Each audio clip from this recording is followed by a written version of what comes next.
अस्सलाम वालेकुम। मक्का joint defence agreement 7 अगस्त को होता है मक्का में पाकिस्तान, तुर्की और सऊदी अरेबिया के बीच, जिसका मतलब है कि if any one of these 3 countries is attacked by another country, it will be considered an attack on all 3 countries which are parties to the agreement. अब यहाँ पे ये सब देखकर हमारे पाकिस्तानी जो हैं वो काफी खुश हो रहे हैं कि ये मुसलमानों की जीत हुई है, ये नंबर 1 है, हम डर गया अमेरिका और इसराइल।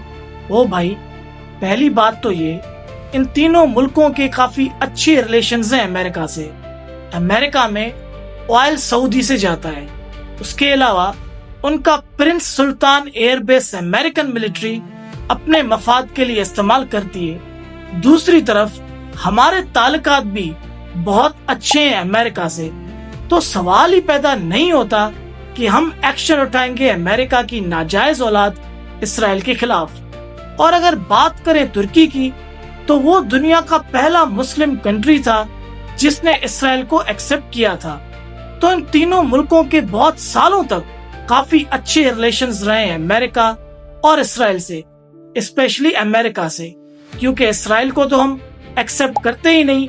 बाकी रिसेंटली इसराइल जो गंद कर रहा है फलस्तीन में, उसको नजर में रखते हुए तुर्की और इसराइल के रिलेशंस काफी हद तक खराब हुए हैं, ये बात माननी पड़ेगी। लेकिन फिर भी मैं नहीं समझता कि इतनी बड़ी पॉजिटिव हिस्ट्री होने के बावजूद ये दोनों फिजिकल वॉरफेयर पे आ जाएंगे।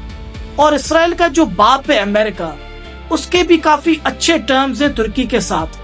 ट्रम्प तो खुद कहता है कि Erdogan is my great friend.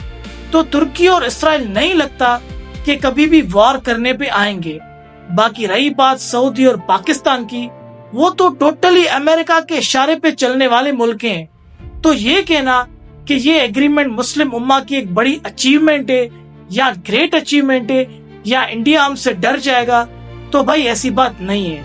Indian government, Modi सरकार के लिए हमारी फौज अकेले ही काफी है।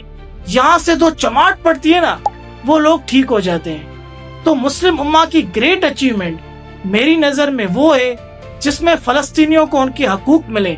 जब पाकिस्तान में पेट्रोल सस्ता होगा, वो होगी मेरी नजर में यहाँ के आम गरीब मुसलमानों के लिए ग्रेट अचीवमेंट। इस एग्रीमेंट को भी मैं बुरा नहीं मानता, ये भी एक लिहाज से अचीवमेंट है, लेकिन ऐसी कोई ग्रेट अचीवमेंट नहीं है जिसकी नीड हो मुस्लिम कम्युनिटी को। शुक्रिया, अल्लाह हाफिज।